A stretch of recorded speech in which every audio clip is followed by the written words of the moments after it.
Something I say in my manifesto, and it's something that I think is very true, and a lot of my campaign is based on, is the idea that scrutiny comes with usage.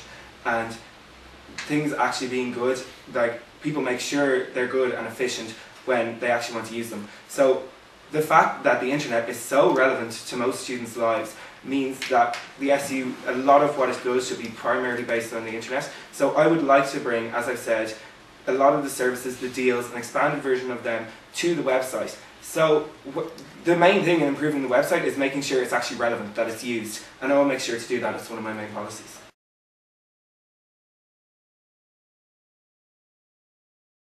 Well, I think no one can disagree that in our current age, the internet forms a cornerstone of all communication. That's the go-to point when you want something, know something, or want to act on something. So that's, in that sense, the SU website has to reflect the ethos of the SU. It has to be top quality. It has to provide functions for students to use to help the SU function better and college function better. So that's why I want to introduce online forums onto the SU website, which it'll be a way of students to put forward views. We'll have specific forums based on topics of the day like fees or the college internet or library hours, so we can get people can put forward their views in an easy way, hassle-free way, and from that we can try and build a consensus or get a better gauge of what the students want through these policy discussions.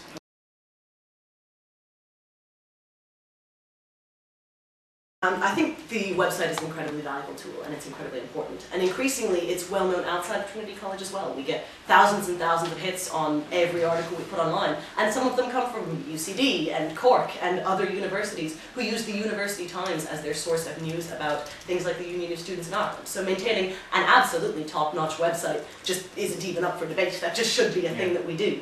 But I think there's also a certain gap in coverage on the news website. If we are going to make it a news website, it needs to be a news website. Everything that is cutting edge and happening at that moment needs to go up as it's happening. For instance, during the USI protests, we had great stuff on the Twitter feed and we had some live blog coverages and stuff like that, but they never really materialized into concrete articles, or they never really materialized into concrete analysis. And it would have been nice to see, particularly on a time-sensitive issue like USI disaffiliation, have a certain amount of depth in the coverage that we put up online right away. I think the online forums are a fantastic idea. I think that's brilliant. I think encouraging students to comment and to come in and comment on policies of the student union as much as they possibly can is essential. But part of that, as I've said before, is making sure that the quality of the debate is really high, that people don't feel like it's just passive, like it's just clicking a whole button.